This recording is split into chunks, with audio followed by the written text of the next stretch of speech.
क्या आपने कभी किसी ऐसे मंदिर के बारे में सुना है जहां भक्त भगवान को अपना बिजनेस पार्टनर मानते हैं, जहां लोग अपनी कमाई का एक हिस्सा किसी दान की तरह नहीं बल्कि मुनाफे के शेयर की तरह चढ़ाते हैं? राजस्थान के चित्तौड़गढ़ में एक ऐसा ही चमत्कारी दरबार है, सांवलिया सेठ का। यहाँ आने वाला कोई भी व्यापारी कभी खाली हाथ नहीं लौटता और इसीलिए इन्हें सांवलिया सेठ यानी धन का सबसे बड़ा मालिक कहा जाता है।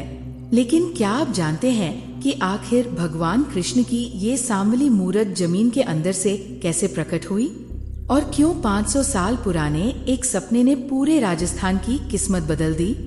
आज की ये दिव्य कथा आपको एक ऐसी दुनिया में ले जाएगी जहां चमत्कार हर कदम पर होते हैं।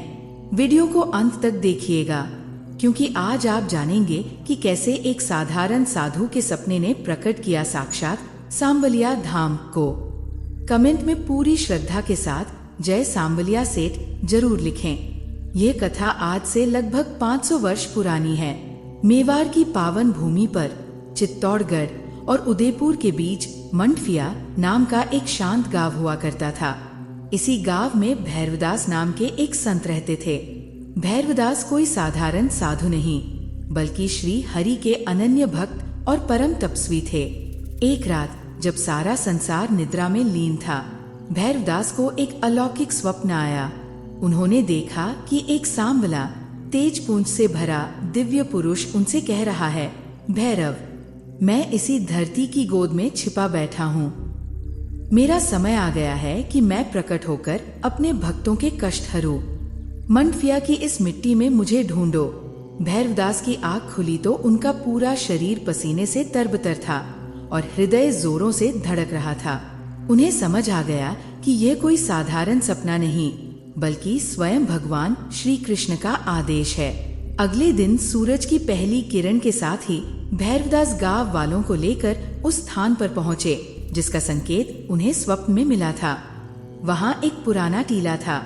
जैसे ही खुदाई शुरू हुई, वहाँ का पूरा वातावरण एक दिव्य खुशबू से महक उठा, जैसे साक्षात चंदन की वर्षा हुई हो।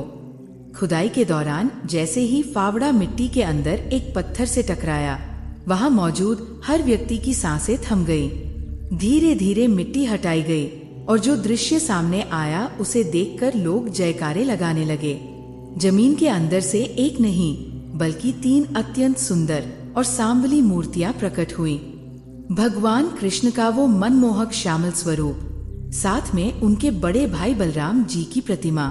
इन मूर्तियों की चमक ऐसी थी जैसे वे कल ही तराशी गई हों, जबकि वे सदियों से धरती के गर्भ में थी। मूर्तियों के प्रकट होते ही मंडफिया और आसपास के गांवों की काया पलट होने लगी। बीमार लोग केवल दर्शन मात्र से स्वस्थ होने लगे। अकाल के समय भी वहां की फसलें लहलहाने लगी। लोगों ने महसूस किया कि ये केवल पत्थर की मूर्त नहीं बल्कि साक्षात सेठों के सेठ सांवलिया जी है। यहीं से एक अनोखी परंपरा की शुरुआत हुई। यहाँ आने वाले व्यापारी अपने व्यापार में होने वाले लाभ का एक निश्चित हिस्सा, जैसे 2%, 5% या 10%, सांवलिया सेठ के नाम कर देते हैं।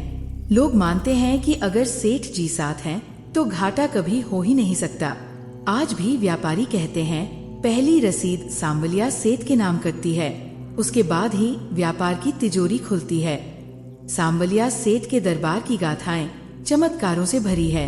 एक बार एक गरीब किसान मंदिर से लौट रहा था और उसकी जेब से मेहनत की सारी कमाई गिर गई। वह रोता हुआ वापस मंदिर आया और हाथ जोड़कर प्रार्थना की। कहते हैं, जब उसने उस धूल भरी राह को हाथ से हटाना शुरू किया तो उसे एक एक करके उसके सारे पैसे वही सुरक्षित मिल गए, जैसे कोई अदृश्य हाथ उनकी रक्षा कर रहा हो।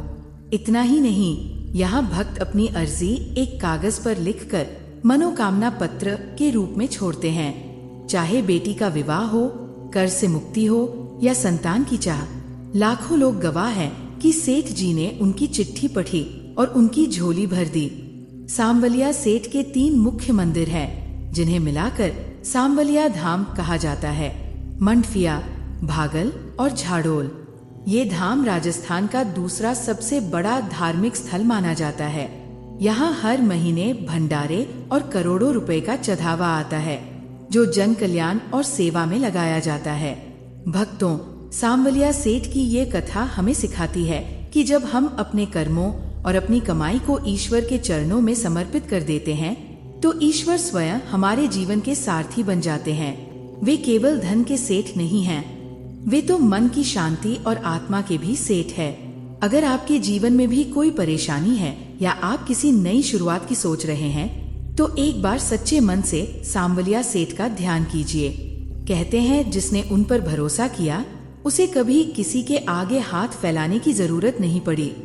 अगर आपको मेवाड़ के इन सांवलिया सेठ की कथा पसंद आई हो, तो इसे अपने मित्रों और परिवार के साथ शेयर जरूर करें। कमेंट में जय सांवलिया सेठ लिखकर अपनी हाजिरी लगाएं और ऐसी ही दिव्य कहानियों के लिए हमारे चैनल को सब्सक्राइब करें।